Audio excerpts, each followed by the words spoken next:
सब कुछ शांत हो गया और कप्तान की नजर घनी झाड़ियों के बीच से आने वाली रोशनी पर गई। वो जगह घने पेड़ों की डालियों से बरगद की पेड़ की जमीन तक आने वाली जड़ों से पूरी तरह से ढकी हुई थी। गन पॉकेट में रखकर उसने जूतों में छुपाया तेज धार वाला चाकू निकाला और टहनियों को काट कर हटाता हुआ आगे बढ़ने लगा। बगैर अपने पैरों की आवाज किए वो धीरे धीरे चलने लगा और तभी उसकी नजर कुछ ही दूरी पर गई। ग्रुप की वो लड़की गले तक खोदे गए गड्ढे के भीतर थी। कप्तान उसे देखता हुआ चलने लगा। जमीन पर उसे खुदाई में इस्तेमाल हुए फावड़े और बाकी सामान दिखाई दिया। वह समझ नहीं पा रहा था। उस लड़की को देखकर उसने पूछा, तुम इस गड्ढे में क्या कर रही हो और ये गड्ढा बनाया किसने था? पर वो लड़की वैसे ही खामोश खड़ी थी। बगैर पल के झपकाए उसकी आंखें नीचे झुकी हुई थी। कप्तान अब गड्ढे के पास पहुंचा और देखा कि गड्ढे के भीतर जहां वो लड़की खड़ी है उसके पैर के पास एक लंबा ताबूत जैसा एक बक्सा निकला हुआ है। वो आगे कुछ बोलता कि तभी वो लड़की बेहोश होकर अंदर ही गिर पड़ी। अब नीचे उतरने के अलावा कोई चारा नहीं था। नीचे जाकर लड़की को उठाने की कोशिश करने लगा पर वो बेहोश थी। अब उसे कंधे पर लेकर गड्ढे में खड़ा हो गया, जिसकी वजह से जमीन पर सरकाने में आसानी हो गई। पर उसके पैर से वो ताबूत का दरवाजा थोड़ा हिल गया। नीचे झुककर उसने धीरे से वो दरवाजा सरकाया और अंदर का नजारा देखकर उसके जिस्म में सिहरन दौड़ गई। अंदर एक गली हुई लाश थी। चमड़ी पूरी तरह से हड्डियों से चिपक गई थी। उसके बाल काफी लंबे थे जो उसके घुटनों से भी नीचे मालूम पड़ रहे थे और उसकी आंखें। लाश पूरी तरह से गल जाने के बावजूद उस लाश की आंखें खुली थी और लग रहा था उसमें अभी भी जान है। उसने थोड़ा नीचे झुककर गौर से देखा। उसकी आंखों के पास एक निशान बना हुआ था, जैसे उन्हें कस के बांधा गया था। ज्यादा ना सोचते हुए उसने दोबारा वो ढक्कन जैसा दरवाजा ताबूत पर सरका दिया और ऊपर आ गया। वो लड़की अभी भी बेहोश पड़ी थी। हेलो, उठ जाओ मैडम, ये तुम्हारे घर का बेडरूम नहीं है। वो लड़की धीरे धीरे होश में आने लगी पर तभी उसकी नजर उस लड़की के हाथ पर पड़ी एक पट्टी पर गई। उसने वो पट्टी अपने हाथ में लेकर देखा तो उस पर संस्कृत में कुछ लिखा था। वह कपड़े की मिट्टी की वजह से मैली हो गई थी, इसलिए कुछ समझ नहीं आ रहा था।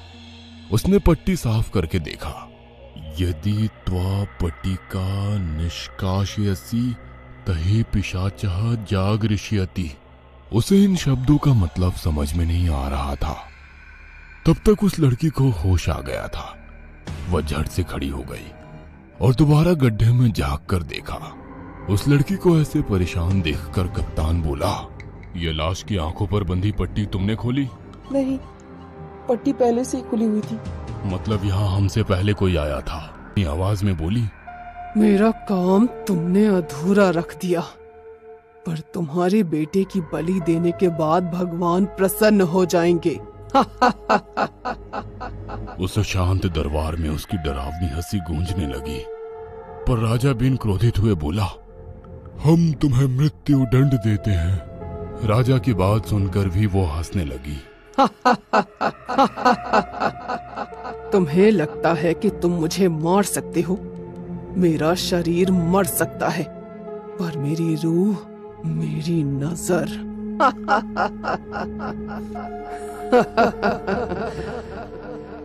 और दोबारा उसकी खौफनाक हंसी चारों ओर गूंजने लगी। तभी दरबार में उपस्थित एक साधु ने कहा, राजन, ये स्त्री शैतान की पुजारी है। अगर इससे मृत्यु दंड दिया तो इसकी रूह पूरे राज्य पर कहर ढाएगी। मृत्यु पश्चात इसे जला दिया गया तो जहां तक जलती चिता का धुआं फैलेगा वहां तक जमीन, गांव, बस्ती सब श्रापित हो जाएगा, सिर्फ पानी को छोड़कर। लेकिन अगर पानी में डुबोकर मारा गया तो पानी श्रापित हो जाएगा और जमीन बच जाएगी। उस साधु की बात सुनकर वो औरत हंसते हुए बोलने लगी, मुझे कैसे मार सकोगे? मरते वक्त मेरी नजर जिस भी इंसान पर पड़ेगी वो श्रापित हो जाएगा। जिन फूल पौधों पेड़ों पर पड़ेगी वो सूख जाएंगे। और राजा ने तरकीब निकाली। उस औरत की आंखों पर पट्टी बांध दी गई, उसके हाथ पैर कस के बांध दिए गए। उसे राज्य के बाहर सैकड़ों मील इस टापू पर लाया गया और जमीन खोदकर लोहे के ताबूत में जिंदा रखकर दफनाया गया। इससे मरते वक्त इसकी आंखें बंद रही। इसके श्राप से सब बच गए। और यहाँ जो अलग अलग गुड़िया मिल रही है वो इसी औरत के शैतानी सेवक है, जो उसके मरने के बाद राजा ने हवन पूजा पाठ करने के बाद उसकी बुरी आत्माओं को उन्हीं गुड़ियों में कैद कर इस टापू पर रख गया। कप्तान की बात पूरी हो गई। उसने लड़की की तरफ देखा। तुमने खजाने के लालच में अपनी और साथ ही हम सभी की कब्रें खोद दी है। तभी कहीं से वही खौफनाक हंसी की आवाज आने लगी। दोनों चौंक कर एक दूसरे की तरफ देखने लगे। आवाज गड्ढे में से आ रही थी। लड़की ने गड्ढे की तरफ देखा और अगले ही पल किसी ने अंदर खींच लिया।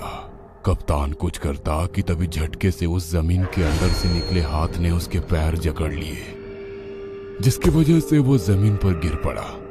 कुछ सेकंड्स लड़की की चीखें और खौफनाक हंसी से सब कुछ बदल गया और फिर एकदम सब कुछ शांत हो गया। एक जानलेवा खामोशी हर तरफ छा गई थी। अपने पैरों की तरफ देखा तो किसी ने भी नहीं पकड़े थे। रेंगता हुआ वो गड्ढे के पास पहुंचा और धीरे से भीतर झांक कर देखा। उसकी रूह तक कांप गई। ताबूत खुला हुआ था और उसके भीतर एक लड़की की लाश पड़ी थी। उसकी भी आंखें गायब थी, मानो किसी ने नोच कर निकाल ली हो। उसके शरीर को मांस खाने वाले लार्वों ने आधे से ज्यादा खा लिया था, पर ताबूत में जो औरत की लाश थी वो अब वहां पर नहीं थी। मतलब कप्तान ने अपनी बंदूक निकाली और जितना हो सके उतनी तेजी से शिप की ओर भागने लगा।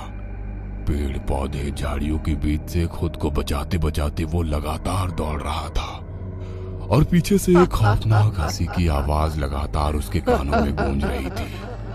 तभी उसकी नजर एक इंसानी कंकाल पर गई, जिस पर अभी भी मांस खाने वाले लार्वा रेंगते हुए नजर आ रहे थे। कप्तान ने कंकाल की तरफ देखते हुए कहा, लालच में आकर दूसरे की कमाई खाने निकले थे, अब तुम्हारे जिस्मों को कीड़े खा रहे हैं। उस लाश के पास एक सैटेलाइट फोन पड़ा हुआ दिखाई दिया। उसने वो फोन उठाया और दोबारा किनारे की तरफ दौड़ने लगा। कुछ ही दूरी पर शिप नजर आ रहा था। तभी उसे वही डरावनी हंसी सुनाई देने लगी। वह एकदम से रुक गया। कुछ तो अजीब है। उसने अपने पॉकेट में हाथ डाला और एक पट्टी बाहर निकाली। उसने गौर से देखा तो ये वही पट्टी थी जो उस औरत की आंखों पर बांधी गई थी। उस पर लिखे अक्षरों का मतलब अब उसे समझ में आ रहा था और उसने मुड़कर उस टापू की तरफ देखा। तो तुम इस टापू की कैद से आजाद होना चाहती हो, अब लोगों के बीच जाकर आतंक फैलाना चाहती हो, पर मैं तुम्हें यहां से निकलने नहीं दूंगा। आसमान की तरफ देखते हुए वो जोर से चीख पड़ा। हर तरफ उसकी दर्द भरी आवाज गूंज रही थी, जो शिप पर खड़े उसके साथी ने भी सुनी। अरे ये तो हमारे कप्तान की आवाज है। कप्तान को पकड़कर केबिन में लेकर आया। काफी धुंधली रोशनी थी। कप्तान के चेहरे पर अंधेरा था। दीवार की तरफ मुंह करके खड़ा कप्तान दर्द से कराह रहा था। तभी पीछे खड़ी लड़की ने पूछा, सर ये आपको क्या हो गया? मेरी छोड़ो, तुम्हारे बाकी दोस्तों को यहाँ पर बुलाओ। कप्तान की बात सुनकर कर्मचारी ने कहा, सर अब शिप पर हम दोनों और ये लड़की ही बची है। बाकी सब के सब खजाना ढूंढने टापू पर चले गए। क्या उनका इंतजार करें? कोई जरूरत नहीं, सब मर चुके हैं। इतना कहकर कप्तान पीछे मुड़ा। उसने आंखों पर वही पट्टी बांधी थी जो उस औरत की आंखों पर राजा ने बांधी थी, पर वो पट्टी खून से लथपथ थी। उसकी आंखों के नीचे खून बह रहा था। कर्मचारी ने घबराकर पूछा, सर आपकी आंखों को क्या हुआ? तब कप्तान को सब याद आने लगा। भरे दरबार औरत की वो बात। मुझे कैसे मार सकोगे? मरते वक्त मेरी नजर जिस भी इंसान पर पड़ेगी वो श्रापित हो जाएगा। जिन फूल पौधों पेड़ों पर पड़ेगी वो सूख जाएंगे। नजर उसकी रूह आंखों में जगह बना लेती है। मेरी आंखों में रहकर यहां से बाहर निकलना चाहती थी, इसलिए नुकीले चाकू से कर्मचारी ने दोबारा पूछा, बोलिए सर, क्या हुआ आपकी आंखों को? पापी नजर को उतार दिया। मेरे पॉकेट से सैटेलाइट फोन निकालो और कोस्ट गार्ड को इमरजेंसी मैसेज भेजो। अब निकलो यहां से। और उनका शेप टापू से दूर दूर जाने लगा।